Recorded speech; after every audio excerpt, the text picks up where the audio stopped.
Welcome, everybody. I am Dr. Ted Barnett, founder and president of Rochester Lifestyle Medicine Institute. It is so great to have all of you joining us this evening for our first of the year Lifestyle as Medicine lecture series. And we're so excited to be able to introduce Dr. Michael Greger, who will be talking about his new book, How Not to Age. And I'm just going to show you a little bit about our agenda tonight. We're going to get through this introduction in less than 3 minutes. So he'll be starting his presentation at about 8:03 or so, and we're going to end promptly at 9 o'clock. We have three regular programs that we run on a regular basis, and we'd love for you or your patients to sign up. Our 15-day whole food plant-based jumpstart, which is certified by the American College of Lifestyle Medicine, as well as the LIFT project, which is also certified by the American College of Lifestyle Medicine. And now we have coaching as well as group coaching. Check our website for times and how to sign up. So our speaker tonight is Dr. Michael Greger, who is a physician, author, and internationally recognized speaker on nutrition, food safety, and public health issues. He's the founder, president, and research director at nutritionfacts.org. A founding member and fellow of the American College of Lifestyle Medicine, Dr. Greger is licensed as a general practitioner specializing in clinical nutrition. He's a graduate of the Cornell University School of Agriculture and Tufts University School of Medicine, my alma mater, actually. In 2017, Dr. Greger was honored with ACLM's Lifestyle Medicine Trailblazer Award, and he also became a diplomat of the American Board of Lifestyle Medicine, having passed the inaugural boards in 2017. His books, How Not to Die, the How Not to Die Cookbook, How Not to Diet, and How Not to Age became instant New York Times bestsellers. So, without further ado, I would like to introduce Dr. Michael Greger. Dr. Greger, could you please go live? And welcome aboard. Yeah, it's great to have you here. Yeah, excellent. Welcome aboard. Let's rock and roll. Okay.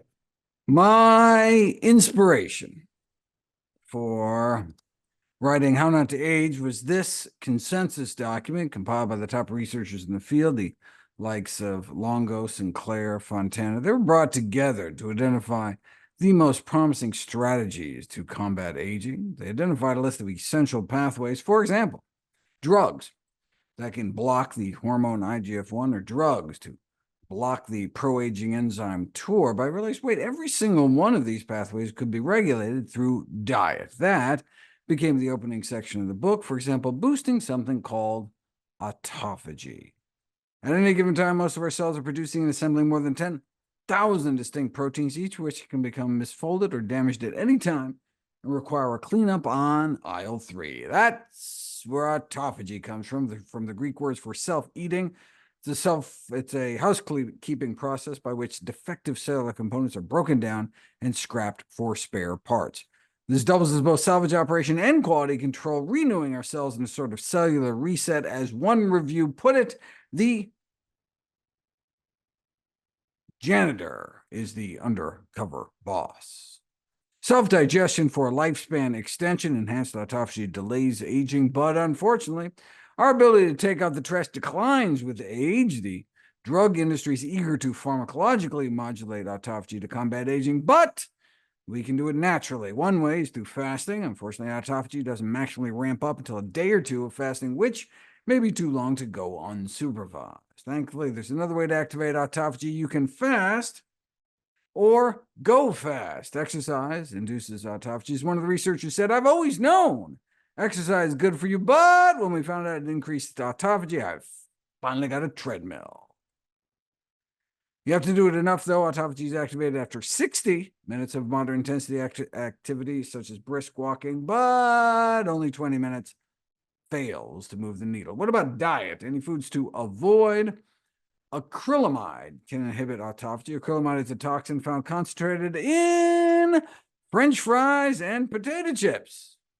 That's formed during the frying process. The fact that high acrylamide exposure is associated with as much as double the risk of premature death would be consistent with an autophagy effect, though diminished lifespans among those eating fatty, salty snacks isn't exactly a revelation. You can't know if it's cause and effect until you put it to the test. Before being asked to eat a bag of potato chips every day for a month, study subjects were given weeks of boiled potatoes mixed with the same amount of fat and salt as the chips, compared with the fatty, salty, boiled potatoes. The C-reactive protein level shot up 50% on the chips, suggesting that chronic ingestion of acrylamide-containing products induces a pro-inflammatory state. However, deep frying causes the formation of all manner of undesired food-borne toxicants, so we can't be sure it was the acrylamide, as one of the earliest geriatric medicine textbooks presciently concluded in 1849. Frying is an abomination.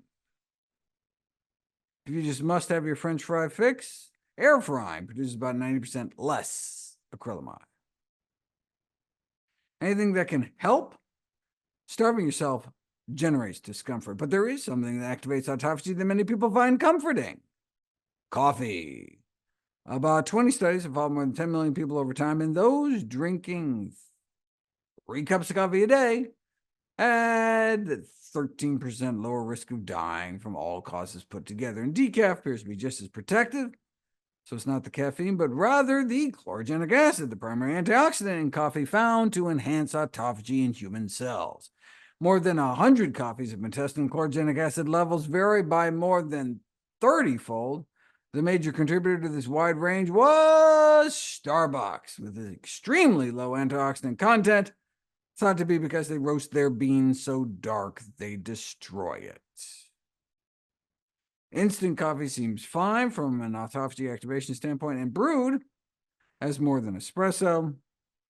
Paper filtered is the best because it traps the cholesterol-raising compounds in coffee, perhaps explaining why those drinking filtered coffee had even lower mortality rates than those drinking unfiltered coffee. Any food components that activate autophagy? Spermidine. The longevity elixir? Spermidine. Don't be put off by the name. Spermidine and its byproduct spermine are actually found throughout the body. When it was later independently discovered in the muscles and brain, it was called musculamine and neuridine until they realized, it's all the same compound, and so naming rights defaulted to the less palatable original. Our bodies can make it from scratch, but we can also boost levels by eating spermidine-rich foods, which is good news because our spermidine levels tend to decline with age dropping by more than half by the time we reach our 50s. This decline is seen across the biological spectrum, with the remarkable exception. Naked mole rats, also known by their more cuddly nickname, sand puppy, considered to be a non-aging mammal, perhaps in part because they're able to maintain high levels of spermidine, something you also see in human centenarians.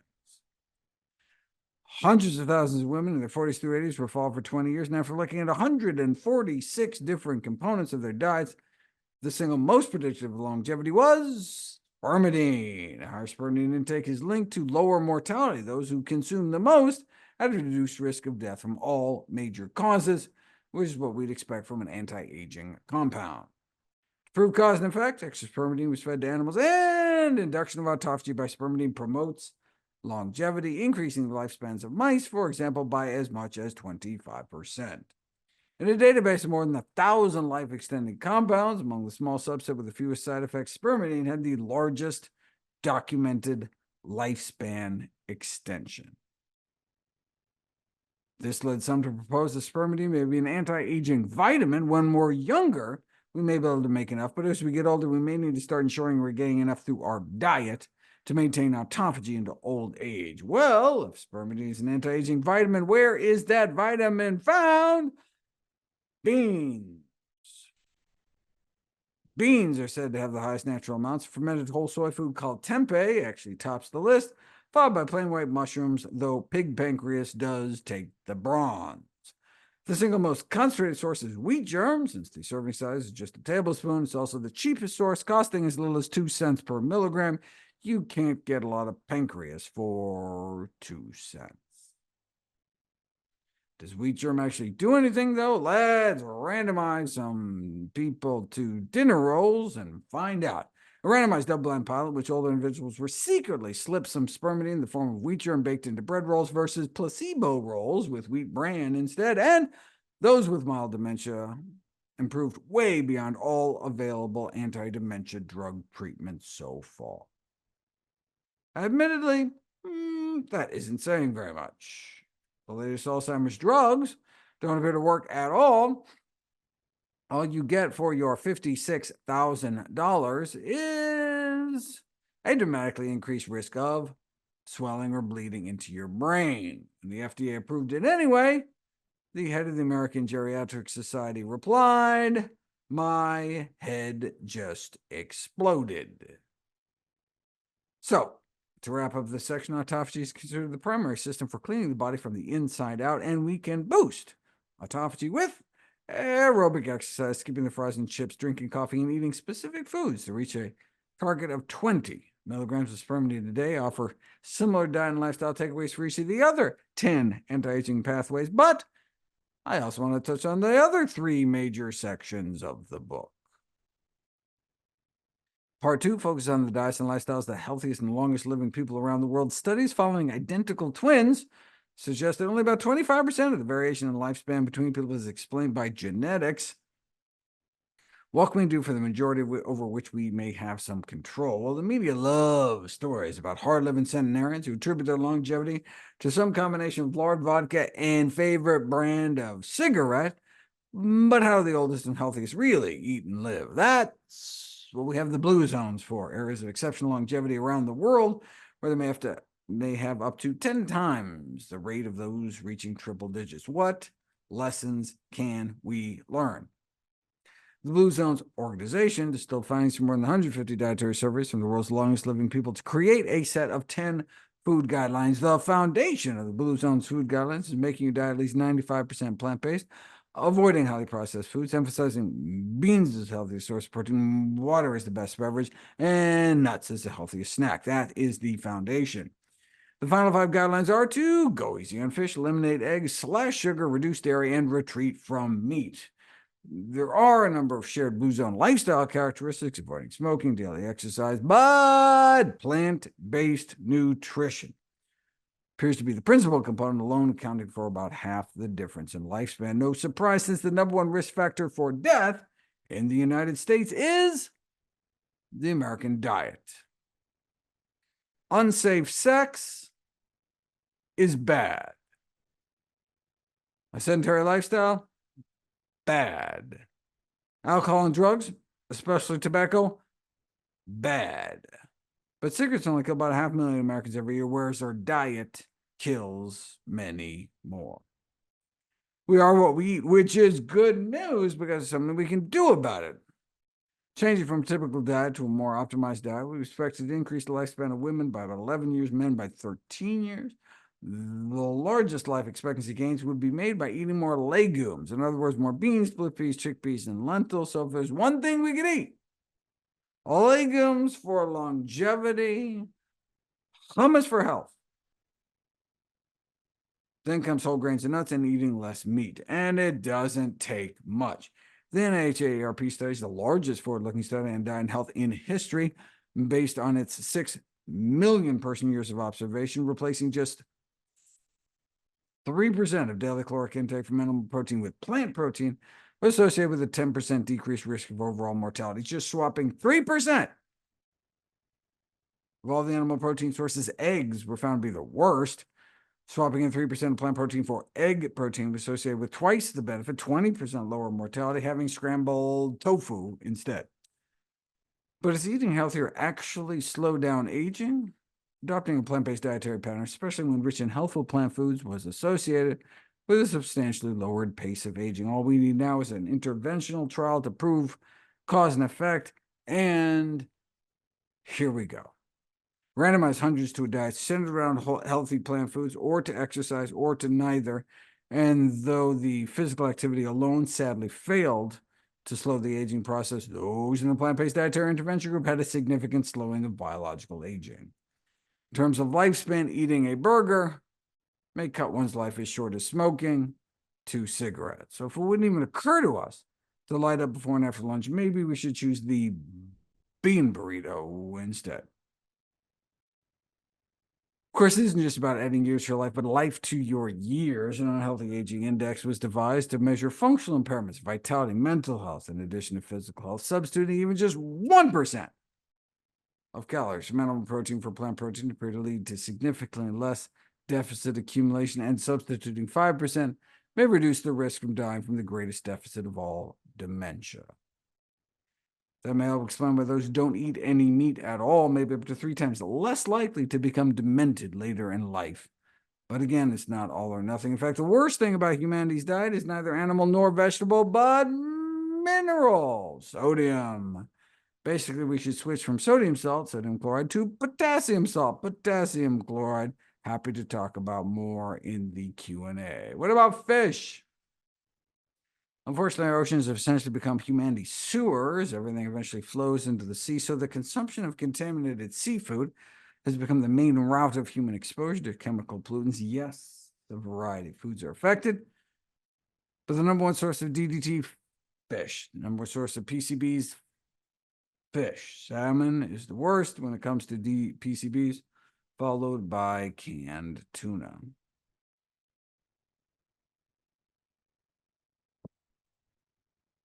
Salmon also has the highest levels of dioxin-like compounds.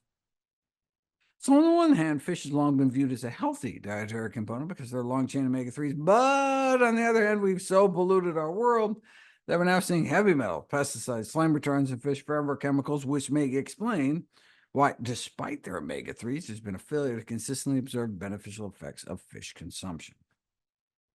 So maybe if we had a time machine to go back further the Industrial Revolution, but now we have studies like this, where mice fed farmed salmon fillets with common levels of persistent organic pollutants were found to develop insulin resistance, glucose intolerance, abdominal obesity, fatty liver, chronic low-grade inflammation. So even just background levels of pollutants that might be presumed to be safe could completely counteract the potential benefits of omega-3s, in particular leading to serious metabolic issues.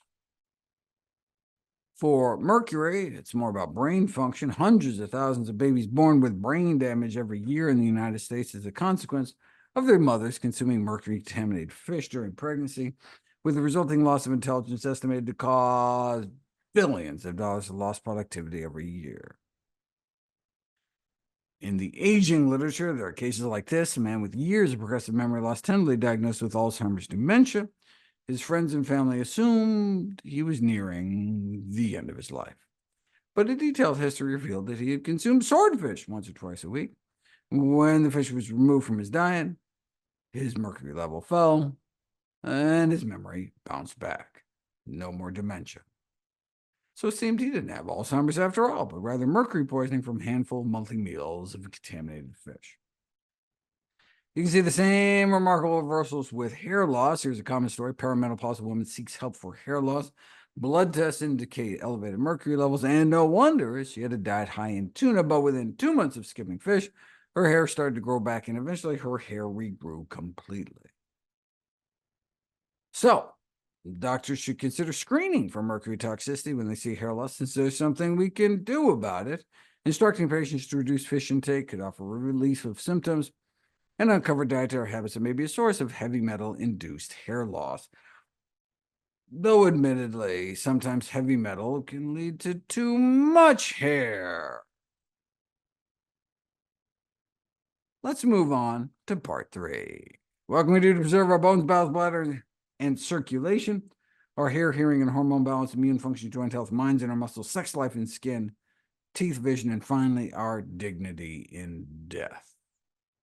For example, did you know that 85% of the age-related bone fracture risk has nothing to do with bone mineral density? That's just been drilled into our heads by Big Pharma and a billion-dollar bone density screening industry. Fractures are primarily due to falling, not osteoporosis. So it's the age-related muscle loss and impaired balance that may be breaking most of our bones, which is good news because there's something we can do about it. 7 randomized controlled trials found that strength and balance training can cut fracture rates nearly in half, and that's just during the trial. In 5 years after this 1-year study ended, those who had previously been randomized to the combined strength and balance group suffered 74% fewer fractures.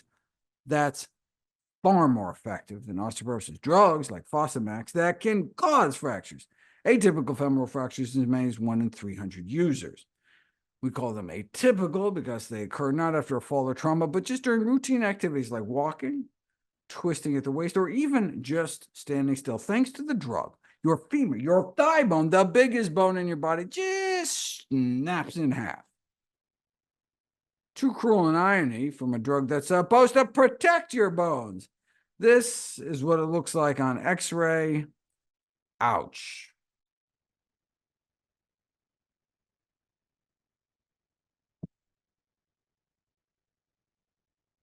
After bones, I talk about preserving your bowel function in chapter number 2. Randomized constipated diabetics try either cookies containing a tablespoon a day of ground flax seeds or flax-free placebo cookies for 12 weeks. Not only does the flax improve constipation symptoms, but result in an 8-pound weight loss over placebo, 25-point lower blood sugars, an astounding drop in hemoglobin A1C, and 17-point lower LDL cholesterol, all for about 10 cents a day of ground flax seeds. Bladder function.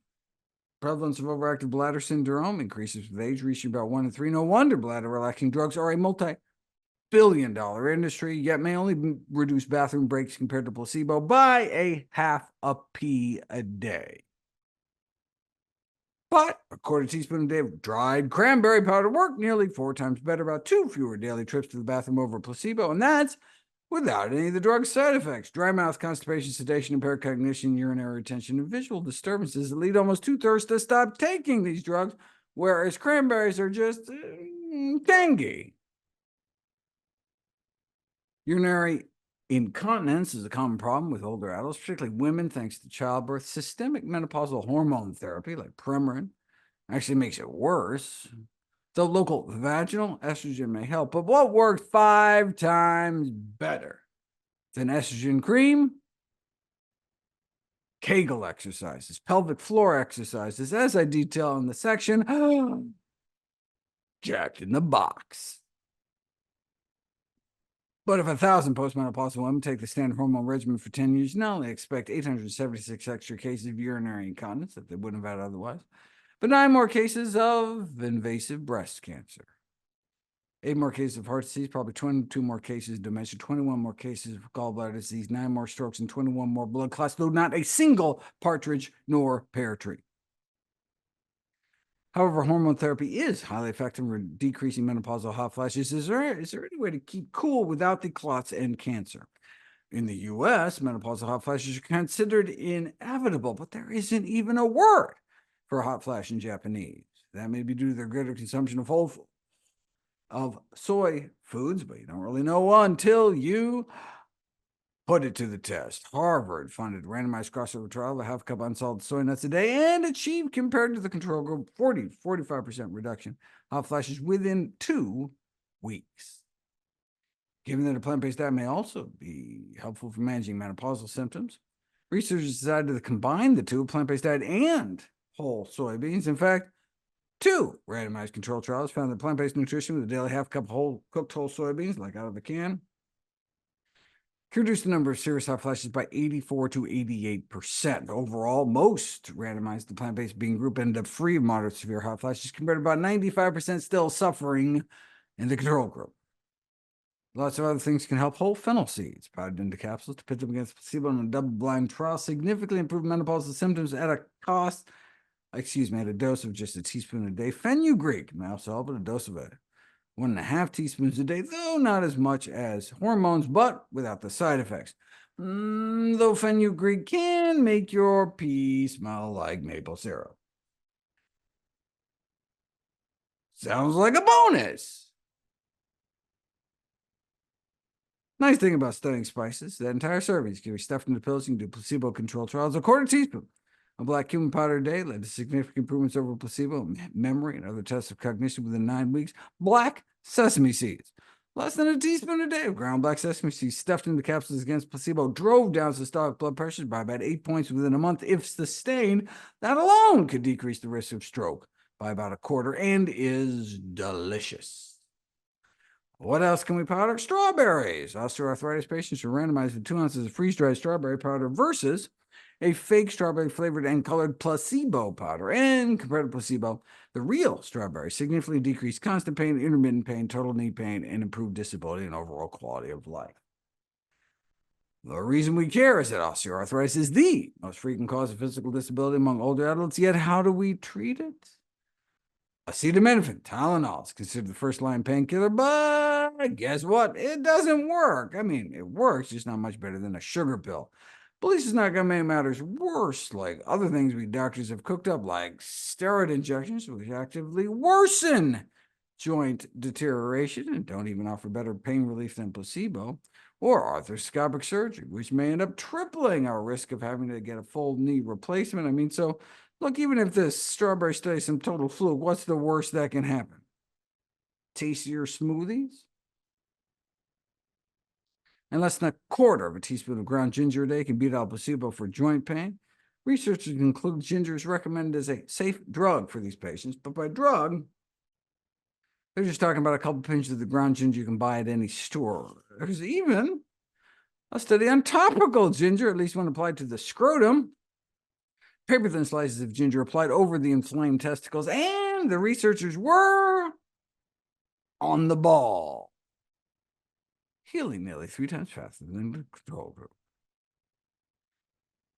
So far, I've touched on preserving your bones, bowels, bladder, hormones, and joints, but preserving your mind is the largest chapter of the book. Is dementia is one of the most pressing public health problems and most feared condition of later life. There's a common misconception that we have no control of whether or not we develop dementia, but the good news is that although Alzheimer's is incurable, at least it is preventable. There's this emerging consensus that what is good for our hearts is good for our heads, because clogging of the arteries inside the brain with atherosclerotic plaque is thought to play a role in the development of Alzheimer's dementia. This is what our cerebral arteries should look like. Open, clean, allowing blood to flow throughout our brain. This is what atherosclerosis in our head looks like. Clogged with cholesterol, closing up our arteries, clamping down on blood flow. What kind of brain arteries do you want in your head? Too much cholesterol in the blood is unanimously recognized to be a risk factor for the development of Alzheimer's disease. Those with total cholesterol of 225 or more, which, as we know, is not that uncommon, may have nearly 25 times the odds of ending up with amyloid plaques in their veins 10 to 15 years later. Cholesterol explains how the Alzheimer's gene ApoE4 ravages the brain. After all, ApoE is the major cholesterol carrier inside the brain. LDL cholesterol, those with bad gene variants of ApoE, averages 40 points higher, but which people who die lower in animal fat and diet can trump genetics. This may explain the so-called Nigerian paradox, where they have among the highest rates of the Alzheimer's gene, and some of the lowest rates of Alzheimer's disease. How is that possible? Genes load the gun, but lifestyle pulls the trigger. Paradox may explain why their low cholesterol levels, probably due to their diets low in animal fat. Human beings may have evolved to maintain an LDL cholesterol level of about 25. The average in the Western world is approximately 120. No wonder heart disease is the leading cause of death in high-income countries. And guess what's killer number 2? Dementia. That helps explain why the so-called Alzheimer's gene is the single most important gene when it comes to longevity, too, which is good news, because even if we've been dealt some bad genetic cards, we still may be able to reshuffle the deck with diet. So, in terms of dietary guidelines for the prevention of Alzheimer's, we should center our diets around vegetables, legumes, fruits, and whole grains. In other words, the dietary pillar of lifestyle medicine, whole food, plant-based nutrition. Or even simpler, plants, and more plants. Any plants in particular? Note the Loma Linda's Alzheimer's Prevention Program singles out berries and greens. The main reason greens make it into my anti-aging 8, though, is because of the nitrates in the serving 2 of cooked greens can slow our metabolic rate for the same reason that a little shot of beet juice enables freedivers to hold their breath longer. It improves the efficiency of our mitochondria, little power plants in our cells, allowing us to effectively extract more energy from each breath. Then the candle that burns half as bright burns twice as long. Normally, you only see metabolic slowing with caloric restriction, but instead of walking around starving all the time, you can just eat a big salad. What else can greens do? In Harvard Nurses Health Study, the consumption of leafy greens appeared to protect against the development of frailty, and when put to the test in a randomized controlled double-blind trial, the equivalent of 2/3 of a cup of spinach led to a significant boost in muscle strength, muscle quality, and muscle mass in older men and women. Single cup of cooked greens worth of vegetable nitrates significantly boosted maximum power and velocity in the quads so much it was functionally equivalent to acutely reversing the effects of several decades of aging. A single cup of cooked greens. Popeye was right about the spinach, not the pipe smoking. Of course, when most people think about maintaining muscle mass as they age, they don't think spinach. They think protein. But if you put together all the randomized controlled trials of adding extra protein to the diets of older men and women, you find no evidence that adding protein increases muscle mass or strength. Yeah, but if you already have sarcopenia, excessive age-related muscle loss, surely then protein helps, right? No significant effect on physical performance or muscle strength. What does work? Exercise. When it comes to age-related muscle loss, it is use it or it is lose it. But maybe exercise plus protein? No! Protein supplementation does not significantly augment the effects of strength training in older adults, despite what the internet is telling you. In fact, one of my anti-aging aid is protein restriction down to recommended levels. Why do longevity experts like Walter Longo recommend people cut down on protein to live longer? Here's what Luigi Fontana wrote in his book. He's the director of another leading longevity research center. Excess protein won't mass your muscles, but what it will do is accelerate aging. How do you boost the pro-longevity hormone FGF21? Dietary protein restriction. How do you suppress the age-accelerating hormone IGF-1? You do it through dietary protein restriction. How do you suppress the so-called motor of aging enzyme mTOR? Dietary protein restriction. In fact, protein restriction down to recommended levels was the only intervention I could find that could slow down all 11 of the aging pathways, which is good news because it's easier to cut down on protein than it is to cut back on everything and walk around hungry all the time. And it may even be easier than that. Most or all of the life-extending benefits of protein restriction may be due to just restricting particular amino acids like methionine. In that case, you could even keep your protein intake the same, but just swap sources from animal proteins like meat to plant protein sources like beans.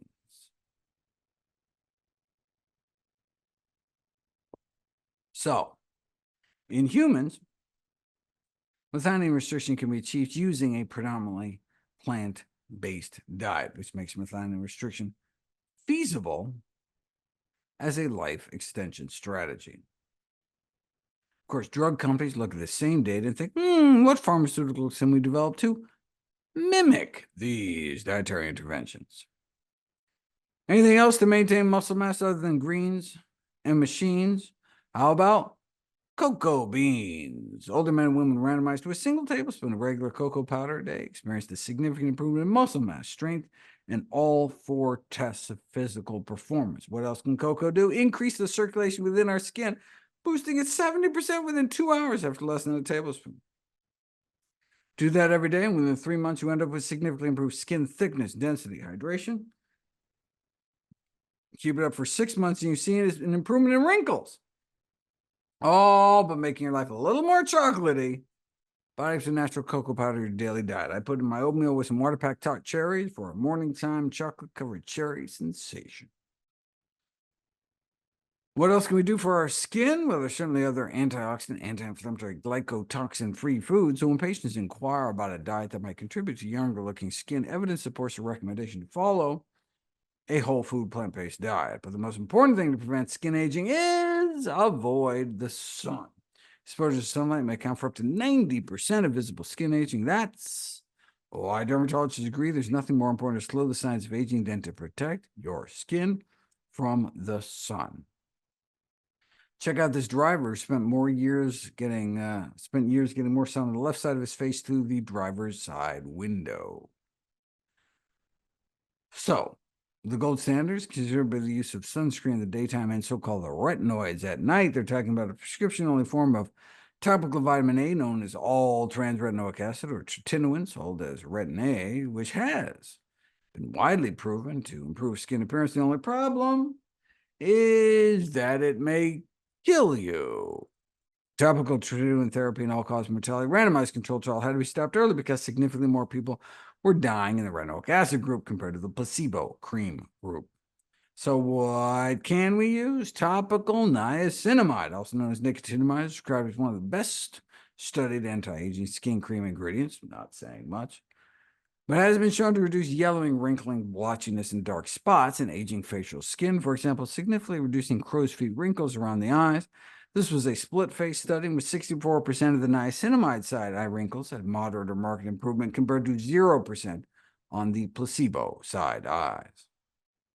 Topical vitamin C offers similar improvements in placebo over wrinkle sourness and skin tone. Unfortunately, vitamin C is unstable in creams, turning it unsightly brown when it oxidizes. So instead, the skincare industry uses more stable vitamin C esters or derivatives, but there's no evidence.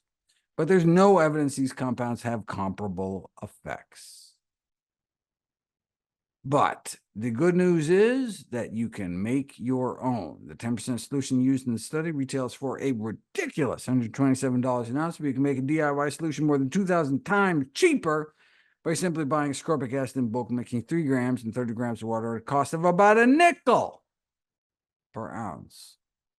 Drip a few drops in the palm of your hand. Use your fingertips to apply it over your face, neck, and upper chest daily. Just don't get it into your eyes. And look, you can do the same thing with niacinamide, which can be even more ridiculously priced, but you can buy it in bulk as well at a 5,000% discount. I could go on and on. The book certainly does. I'm going to close out by going back to the basics. From the Anti-Aging Journal of Rejuvenation Research, finally, a regimen to extend human life expectancy. Was this some exotic new stem cell treatment or gene therapy? No. There's a reference to this Harvard analysis. More than 100,000 men and women followed for decades. Just a few basic lifestyle behaviors appeared to translate into 12 to 14 years of extra lifespan for the average 50-year-old, even at age 50. Maybe able to add an extra dozen years to your lifespan, even at age 70. There could still be about 10 extra years on the table. And if you clean up your life before age 50, nearly 18 years may be up for grabs based on simple common sense behaviors. Turning back the clock, not with a drug or a DeLorean, but rather just by eating and living more healthfully. A midlife shift between the ages of 45 and 64, even the barest of minimums. We're talking 5 daily servings of fruits and vegetables, walking even 20 minutes a day. Maintaining a healthy weight and not smoking can result in a substantial reduction in mortality, even in the immediate future. We're talking 40% lower risk of dying in the subsequent 4 years. The researchers include that making the necessary changes to adhere to a healthy lifestyle is extremely worthwhile, and middle age is certainly not too late to act. We hold the power. Okay, so I was only able to get about 100 studies. How Not to Age ended up with over 13,000 citations. So I've only been able to cover about 1% of the book. For the other 99%, you have to go to your local public library, and all proceeds I receive from the sales of all my books go directly to charity. I just want you and your loved ones to enjoy the longest, healthiest life. Thank you. Thank you, Dr. Greger. And we really appreciate your being able to still be standing, even though you're 5 hours ahead of us, still in Europe time. If you were happy with what you saw tonight, we appreciate your making a donation to us. You can aim your phone at that. QR codes will take us to our donation page, and also we'll put the link in the chat. Okay. Once again, thank you, Dr. Greger. That was really very entertaining. I'm going to try to go through some of the amazing questions that came up. Can you talk a little bit more about the dangers of sodium and how we can counter that with using potassium chloride? Yes. According to the Global Burden of Disease Study, the #1 dietary risk factor for death on planet Earth is too much sodium intake. How do we know it's cause and effect? You randomize a number of kitchens at a veterans retirement home to have their meals salted either with regular salt or, unbeknownst to them, a 50-50 blend of regular salt, sodium chloride, and a potassium salt, potassium chloride. Cardiovascular disease death rates plummeted in the reduced sodium blend, dropping about 40% within a few years. The new difference in expected lifespan at age 70 between the two groups was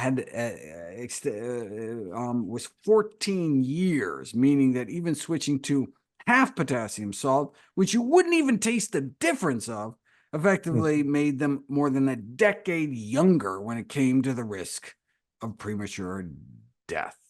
Mm, that's fascinating. And most of the sodium in people's diets comes from Processed food.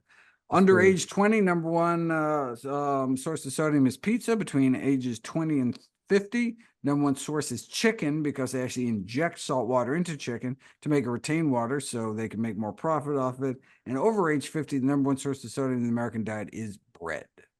Mm, interesting. That's interesting. We have a question about CoQ10 and what's the natural amount that occurs in the body and whether a supplementation is important at what age. Our body makes CoQ10. There is some data suggesting that it can help with migraine, migraines, heart failure, and one other thing that's I'm missing at the moment. And it helps with migraine, something 2 out of 3: severity, duration, and incidence. I forget which one it doesn't work for. But I have a section on CoQ10 in the book, and basically I don't recommend it for most people, but there are a few select clinical populations where it might be helpful. Got it. Thank you. And then somebody asked, this is an interesting question about heirloom carrots versus the bright orange carrots. And they wanted to know if there's as much vitamin A. Well, presumably the brighter orange carrots would have more vitamin A because that beta carotene is the pigment, is the orange pigment. But and you can get fancy heritage carrots with purple pigments like anthocyanins, like berries, yellow pigments. Mm-hmm. The more colorful your carrots, the better, as far as I'm concerned. Okay, great. So is there a caffeine-free cocoa powder and would it have the same effect as cocoa powder? Uh,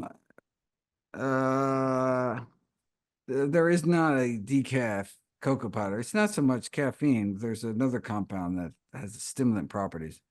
And whether or not it have the same effects hasn't been tested. Okay. And just going back to potassium, is it possible to get too much potassium? It is possible to get too much potassium, but 98% of Americans don't even reach the minimum recommended recommendation for potassium, which is 4,700 milligrams a day. We evolved getting over 10,000 a day because we ate lots of plants. Right.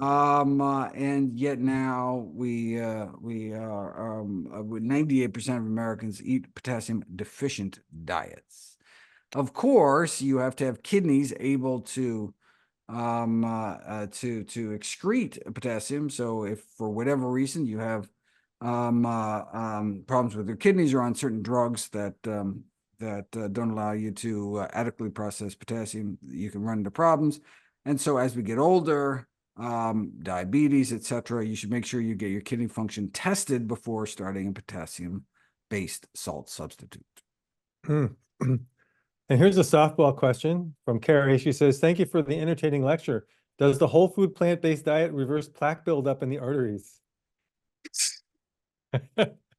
I would refer you to a study published in July 1990, Lifestyle Heart Trial of Dr. Dean Ornish and colleagues, first to show with something called quantitative angiography that indeed heart disease could be reversed or just opened up without drugs, without surgery, just a plant-based diet and lifestyle program.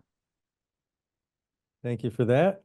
Here's an interesting question. So we don't need to worry too much if diagnosed with osteopenia as long as we are keeping our muscles strong and do balance exercises. That's a question. Is that true?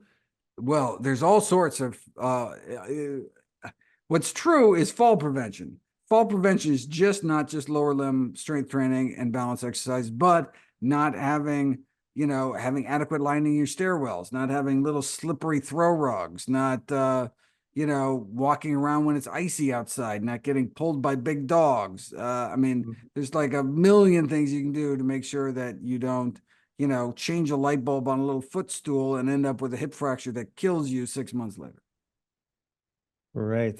So you mentioned that coffee was good for autophagy. What about tea? Well, so 3 cups of coffee associated with 13% lower risk of all-cause mortality.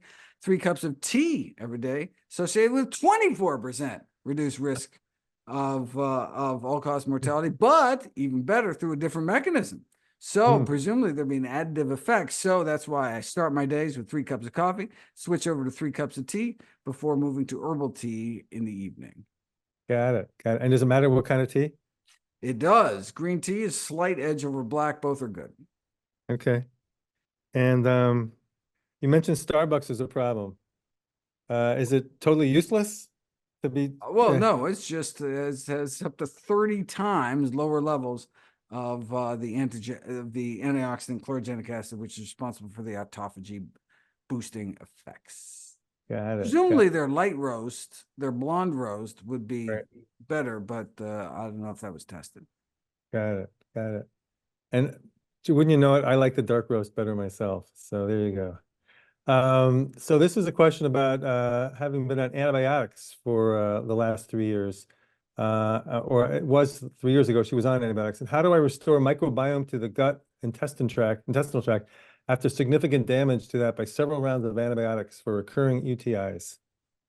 Well, a lot of antibiotics actually don't affect the microbiome. They're absorbed in the small intestine. Hmm. I mean, we all know there's specific antibiotics that are meant to stay in the gut and actually intentionally wipe out our gut flora, but that's certainly not all of them. We have this sense that, we're wiping out our gut flora left and right. There's actually our gut flora is surprisingly resilient. If we know we're going to go on antibiotics, we can actually do like a stool bank our own stool, just like before an elective procedure, you can bank your own blood. It's always safer to get your own back. So I talk about it in the book in the prebiotic section. I forget the exact numbers, but so if you bank your own stool within a day or two, you can reestablish your normal gut flora. If you don't do anything, within weeks, your natural gut flora is back, unless you were taking probiotics while you were taking antibiotics, in which case you so disturb your microbiome that it can take months before you restore your microbiome. So don't take probiotics thinking that you're going to reestablish your gut flora better.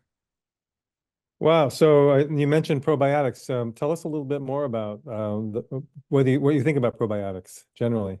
Well, we should be eating prebiotics, sources of starch and dietary fiber, to feed the probiotics that are already in our gut, like the acidophilus and bifidobacteria, to make postbiotics, like butyrate and acetate, that are absorbed through the colon wall into our bloodstream and have all sorts of amazing functions like boosting immunity and decreasing inflammation, et cetera, boosting muscle strength in frail individuals.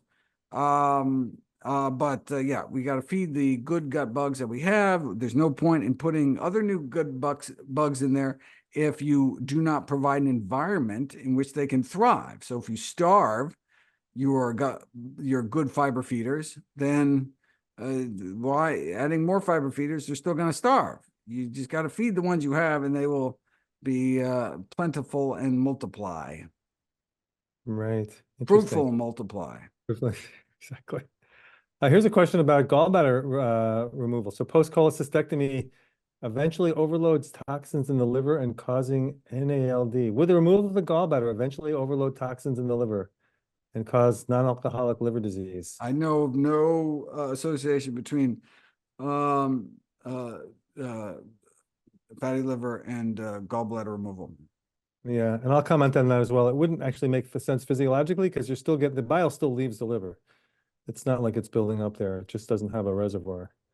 Someone just says, love your work, Dr. Greger. You have changed me and my patients' lives for the better. Thank I you. like to hear that. Yeah, yeah. I'll second that emotion. So please comment on a raw foods diet. I never hear it talked about in these talks. That's not true. But go ahead. What do you think about raw food diet? I think people see the combination of raw and cooked plant foods. There are some nutrients that are partially destroyed by cooking. Some of the heat sensitive nutrients are like vitamin C, folate. Mhm. But something like, microwaving broccoli for 2 minutes and there's about a 15% decrement in vitamin C. But look, if you like cooked broccoli, fine. Have 6 florets of cooked broccoli as all the vitamin C of 5 florets of raw broccoli. There are other nutrients, however, with that your absorption is boosted by cooking. So you get three times more beta carotene in your bloodstream eating cooked carrots compared to raw carrots. You get more of the cancer-fighting lycopene eating processed tomato products, cooked tomato products like tomato paste, tomato sauce. Then you get eating raw tomatoes. So a combination of cooked and raw. In general, though, I think we should eat a lot more. Big salads, a lot more fruits and vegetables in the raw form. But yeah, best of both worlds. Yeah, second that as well. Someone asks, thank you. Your content is amazing. In addition to soybeans and fenugreek, are there any other foods or teas to aid in menopause symptoms? Tons. Tons. Okay. Check out my Preserving Your Hormones and section in How Not to Age. Got it. Yeah, definitely buy the book. All right. So someone is talking about how potassium chloride is bitter. How do you deal with that? Is that Well, true? so in a blend, you can't taste the bitterness. So 50-50 blend, you can't taste the difference. But I don't think people should be eating 50% sodium chloride. I think they should not be adding salt to their food at all, sodium chloride to their food at all. I find it's true that there is, it takes some getting used to. And some foods just don't really translate well. So for example, when I'm making something like pesto, potassium chloride works absolutely perfectly. But using it on like watermelon to sweeten watermelon, it's absolutely terrible. I don't know why. Some kind of weird reaction. But I think for most kind of culinary purposes, potassium chloride should do just fine. Yeah. And Okay. you could also use, salt-free seasonings, like all variety of, herbs and spices, etc. hmm So just as an aside, what do you consider to be the optimal intake of sodium? Under 1,500 milligrams as recommended by the American Heart Association. Okay. And once you're under that, you don't have to worry. You're fine. I agree. Yeah. Okay. Great. Soy curls, are they bad for you, especially if you're a heart patient? I can't imagine how soy curls would be hard. So it has this one ingredient, Soy. Yeah, right. soybeans, and soy protein actually lowers cholesterol. And so if anything, soy food, even a processed soy food like that, would be expected to lower one's cholesterol, and so it'd be good for a heart patient. Yeah. Exactly. Though eating soybeans themselves or other legumes would have more fiber and have all the same protein, so it'd be even better. Right. Right. Can you comment on vitamin D and if there's any nutritional sources of vitamin D? Well, vitamin D is a sunshine vitamin, created by animals such as ourselves when we walk outside. But during the winter months at high latitudes, we may not be able to make enough for optimum health. And so I recommend supplemental sources. There is some vitamin D contained in fatty fish and dairy milk, but not sufficient for optimum health. Even if you didn't worry about the pollutants and saturated butterfat, et cetera, et cetera. So 2,000 international units of vitamin D3 a day for those getting inadequate sunshine is probably a good idea. So 2,000 units of vitamin D every day is your recommendation? For those getting inadequate sun. Okay. How do you know if you're getting adequate sun? Well, I have a whole table on nutritionfacts.org based on your skin color, your age, and your latitude and time of year. All right. So check out the book again. Somebody said they missed what you said about eggs and longevity and would like you to repeat that if you could, please. Yeah, so swapping. So this is the NIH-AARP study, the largest prospective study on diet and health in history, found that swapping 3% of calories, daily calories from animal protein to plant protein associated with a 10% decreased risk of all-cause mortality. And the worst animal protein was eggs, swapping 3% of plant protein for egg protein associated with twice the benefit, 21 to 24% lower risk of all-cause mortality. So that is a great reason to stay away from eggs. Got it. Here's a question. Somebody wants to know what you think about Dr. Esselstyn's position on nuts and is a diet that's free of nuts healthy? A diet free of nuts can certainly be healthy, but adding nuts is a health promoting activity. In fact, global burden of disease study, again, largest systematic analysis of risk factors for death and disability in history, found that one of the top 5 worst things about humanity's diet. Number 1, excess sodium. Number 2, inadequate whole grain consumption. Number 3, inadequate fruit consumption. Number 4, inadequate nut and seed consumption. Number 5, inadequate vegetables consumption. So not getting enough nuts and seeds, one of the worst things we can do in terms of millions, literally millions of lives every year are lost because people aren't eating enough nuts and seeds. Got it. So, should someone who has reversed their type 2 diabetes with a whole food plant-based diet still consume things like watermelon, pineapple, and bananas, which are high in fructose? Eating foods high in fructose is not a cause of type 2 diabetes. And if you have normal blood sugars on a normal diet, i.e., your diabetes has been reversed, then eat all the fruit you want. Exactly. Do we think the epidemic of type 2 diabetes is because people suddenly began eating too much fruit? It was just that, the watermelon epidemic in the 1980s. That's right. Yeah. Okay. Here's a really open-ended question. How about dairy? How about dairy? So milk consumption associated with increased all-cause mortality, according to the latest meta-analysis, and does not protect against bone fracture, increase the risk of Parkinson's disease, prostate cancer. What more do you need to know?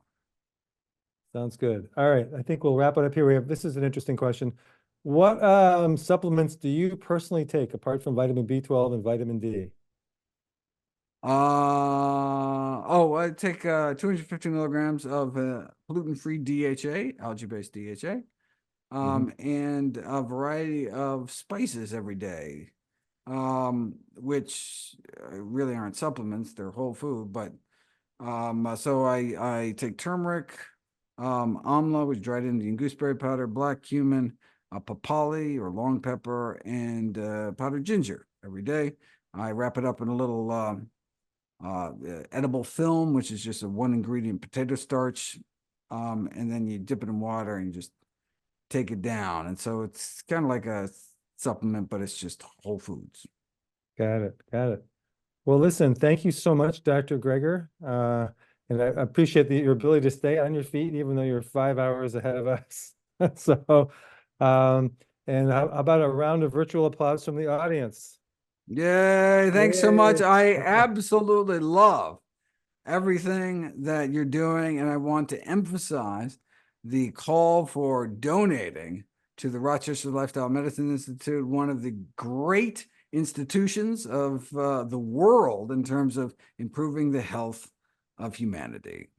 Right. Well, thank you so much for that. And I just threw up that QR code one more time. Nice. That's what we like to see. Beautiful. Very good. Good, good. All right, Dr. Greger, Michael, thank you so much. Good night, everybody. Thanks to our engineer, Robert Franke, and good night. Keep up the great work. Thank you very much.